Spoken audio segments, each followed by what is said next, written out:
Hi friends, welcome to my style cooking channel. இன்றைக்கி நம்ம முட்டையை வச்சு ஒரு சூப்பரான மசாலா முட்டை வறுவல் எப்படி செய்யறதுன்னு தான் பார்க்க போகிறோம். இந்த மாதிரி முட்டை வறுவல் செஞ்சுட்டு அது தோசை, சாதம், சப்பாத்திக்கு அண்ட் வெரைட்டி ரைஸ்க்குலாம் வச்சு சாப்பிட்றதுக்கு ஒரு பக்காவான சைட் டிஷ்ஷாக இருக்கும். ஸோ வீடியோவை லாஸ்ட் வரைக்கும் ஸ்கிப் பண்ணாமல் பாருங்கள். ஓகே ஃப்ரெண்ட்ஸ், ரெசிபிக்குள்ளே போகிறதுக்கு முன்னாடி நீங்கள் இன்னும் நம்ம சேனல் மை ஸ்டைல் குக்கிங்கை சப்ஸ்கிரைப் பண்ணலை அப்படின்னா ப்ளீஸ் ஃப்ரெண்ட்ஸ் சப்ஸ்கிரைப் பண்ணிக்கோங்க. அண்ட் ரெசிபியை பார்த்துட்டு அப்படியே போயிடாமல் இந்த வீடியோக்கு ஒரு சின்ன லைக் கொடுங்க. நீங்கள் எந்த அளவுக்கு ரெசிபிக்கு லைக் கொடுக்குறீங்களோ அந்த அளவுக்கு நீங்கள் என்ன மோட்டிவேட் பண்ணுற போல இருக்கும். ஸோ மறக்காமல் லைக் பண்ணுறீங்க. வாங்க இப்போ ரெசிபிக்குள்ளே போகலாம். இந்த மசாலா முட்டை வறுவல் செய்கிறதுக்காக முதல்ல நம்ம முட்டையை வேக வச்சுக்கலாம். நான் ஒரு 8 முட்டையை ஒரு பவுலில் சேர்த்துருக்கேன். முட்டை முழுகிற அளவுக்கு தண்ணி சேர்த்துட்டு ஸ்டவ்வை மீடியம் ஃப்ளேமில் வச்சு ஒரு 5 நிமிஷத்துக்கு முட்டையை வேக வைங்க. எப்போவுமே முட்டையை வேக வைக்கும்போது ஸ்டவ்வை மீடியம் ஃப்ளேமில் வச்சு வேக வைக்கணும். அப்போ தான் முட்டை உடையாமல் இருக்கும். ஹை ஃப்ளேமில் வச்சு முட்டையை வேக வச்சிங்க அப்படின்னா முட்டை உடஞ்சி உள்ளே இருக்கிற வெள்ளைக்கரு தண்ணியில் மிக்ஸ் ஆகிடும். அண்ட் சேம் டைம் முட்டையை ரொம்ப நேரம் வேக வைக்கக்கூடாது. கரெக்டாக ஒரு 5 நிமிஷம் வேக வைங்க. அப்போ தான் முட்டை சாஃப்டாக இருக்கும். ரொம்ப நேரம் வேக வச்சிங்க அப்படின்னா முட்டை ஹார்ட் ஆகிடும்.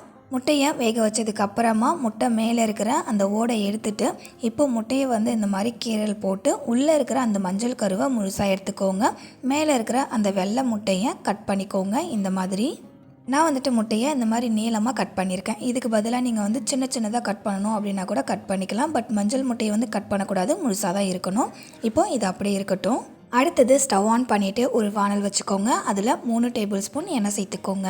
எண்ணெய் லைட்டாக சுடானதுக்கு அப்புறமா இதில் 1/2 டேபிள் ஸ்பூன் மிளகாய் தூள் சேர்த்துக்கோங்க.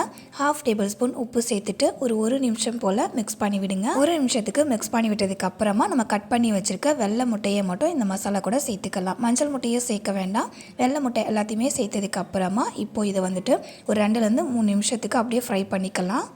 ஃப்ரெண்ட்ஸ், ஏற்கனவே நம்ம சேனலில் முட்டையில் செய்யக்கூடிய கிரேவி ரெசிபிஸ்லாம் நம்ம சேனலில் இருக்குது. அந்த ரெசிபியோட லிங்க்கையுமே இந்த வீடியோ கீழே டிஸ்கிரிப்ஷனில் தரேன், செக் பண்ணி பாருங்கள். ஒரு 2-3 நிமிஷத்துக்கு முட்டையை ஃப்ரை பண்ணதுக்கு அப்புறமா இப்போ இந்த முட்டையை ஒரு பிளேட்டில் மாற்றிக்கலாம். இதே வானலில் இன்னும் 2 டேபிள் ஸ்பூன் எண்ணெய் எக்ஸ்ட்ரா சேர்த்துக்கோங்க. சேர்த்துட்டு எண்ணெய் லைட்டாக சூடானதும் ஒரு 1/4 டேபிள் ஸ்பூன் பெருஞ்சீரகம் சேர்த்துட்டு ஒரு 2 நிமிஷத்துக்கு அப்படியே வறுத்து விடுங்க. பெருஞ்சீரகம் எண்ணெயில் பொரிஞ்சதுக்கு அப்புறமா இப்போ இது கூட 2 பெரிய சைஸ் வெங்காயத்தை பொடியாக கட் பண்ணி சேர்த்துக்கோங்க. கூடவே ஒரு கொத்தளவுக்கு கறிவேப்பிலை சேர்த்துட்டு வெங்காயத்தை வதக்கி விட்டுக்கலாம். வெங்காயம் இவ்வளோ தான் சேர்க்கணும் அப்படின்ற அவசியம் இல்லை. உங்களுக்கு அந்த முட்டை மசாலா எந்த அளவுக்கு வேணுமோ அதுக்கு தகுந்த போல் நீங்கள் வெங்காயம் கம்மியாகவோ இல்லை அதிகமாகவோ சேர்த்துக்கலாம். வெங்காயம் கலர் சேஞ்ச் ஆகிற வரைக்கும் வதக்கி விடக்கூடாது. நம்ம சாப்பிடும்போது கொஞ்சம் க்ரன்ச்சியாக இருக்கணும். ஸோ வெங்காயம் லைட்டாக கண்ணாடி பதம் வர வரைக்கும் வதக்கி விட்டாலே போதும்.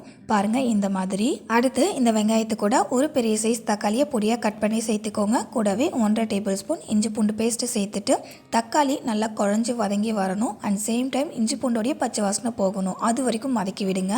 ஒரு 3லேருந்து 4 நிமிஷம் வதக்கி விட்டோம் அப்படின்னாலே தக்காளி நல்லா குழஞ்சி வதங்கி வரும். அதே போல் இஞ்சி பூண்டோடைய பச்சை வாசனையுமே போயிருக்கும். இப்போது இதில் 2 டேபிள் ஸ்பூன் மிளகாய் தூள் சேர்த்துக்கோங்க.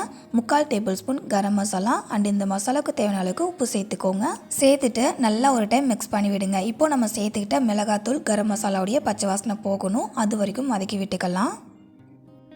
நம்ம சேர்த்துக்கிட்ட மசாலாவோட பச்சை வாசனை போயிட்டு நல்லா வதங்கி வந்ததும் நம்ம ஆல்ரெடி வறுத்து வச்சுருக்க முட்டையை இந்த மசாலா கூட சேர்த்துக்கலாம். சேர்த்துட்டு ரொம்ப கலரி விடாமல் கொஞ்சம் ஜென்டிலாக கலரி விடுங்க. அப்போ தான் மஞ்சள் முட்டை உடையாமல் முழுசாக இருக்கும். ரொம்ப ஃபாஸ்ட்டாக கலரி விட்டோம் அப்படின்னா அந்த முட்டை உடையிறதுக்கு சான்ஸ் இருக்குது. ஸோ ஜென்டிலாக கலந்து விடுங்க. இந்த மசாலாவும் முட்டையும் இந்த மாதிரி நல்லா ஒன்றா மிக்ஸ் ஆகிற அளவுக்கு கலரி விட்டதுக்கு அப்புறமா இதில் 3/4 டேபிள் ஸ்பூன் மிளகுத்தூள் சேர்த்துட்டு ஜென்டிலாக மிக்ஸ் பண்ணி விடுங்க. நான் சொல்கிற இந்த மாதிரி முட்டை வறுவலை செஞ்சு சப்பாத்தி, சாதம், தோசைக்குள்ளே வச்சு சாப்பிட்டு பாருங்களேன். அடடா, செம்ம டேஸ்ட்டாக இருக்கும். சொல்லும்போது உங்களுக்கு புரியாது, செஞ்சு சாப்பிட்டு பாருங்கள். அப்போ தான் உங்களாலேயும் ஃபீல் பண்ண முடியும். இப்போ ஸ்டவ் ஆஃப் பண்ணிவிட்டு லாஸ்ட்டாக இதில் கட் பண்ண கொத்தமல்லி இலைகள் சேர்த்துட்டு மிக்ஸ் பண்ணிவிட்டு சர்வ் பண்ணுங்கள். அவ்வளோதான். ரொம்ப டேஸ்டியான அண்ட் ரொம்ப சிம்பிளான ஒரு மசாலா முட்டை வறுவல் ரெடி. அப்படியே இந்த மசாலா முட்டை வறுவலை சாதம் அண்ட் சப்பாத்தி கூட தான் இன்றைக்கி நான் சர்வ் பண்ணியிருக்கேன். 2த்து கூடமே சூப்பரான காம்பினேஷனாக இருந்துச்சு. கண்டிப்பாக ட்ரை பண்ணி பாருங்கள். ஓகேங்க, இன்றைக்கி உங்க கூட ஷேர் பண்ணிக்கிட்ட இந்த மசாலா முட்டை வறுவல் ரெசிபி உங்களுக்கு பிடிச்சிருக்குன்னு நினைக்கிறேன். பிடிச்சிருந்ததுன்னா மறக்காமல் இந்த வீடியோக்கு ஒரு சின்ன லைக் கொடுத்துடுங்க. அப்படியே உங்களுடைய ரிலேட்டிவ்ஸ், தெரிஞ்சவங்க, ஃப்ரெண்ட்ஸ் எல்லாருக்குமே ஷேர் பண்ணிக்கோங்க. அண்ட் இதே போல் ஒரு சூப்பரான செம்ம டெம்ப்டிங்கான டேஸ்டியான ரெசிபியோட நாளைக்கு மதியம் 3 மணிக்கு மீட் பண்ணலாம் ஃப்ரெண்ட்ஸ். தேங்க்ஸ் ஃபார் வாட்சிங். நெக்ஸ்ட் உங்களுக்கு என்ன ரெசிபி வேணும் அப்படின்றத மறக்காமல் கமெண்ட்டில் சொல்லிவிடுங்க.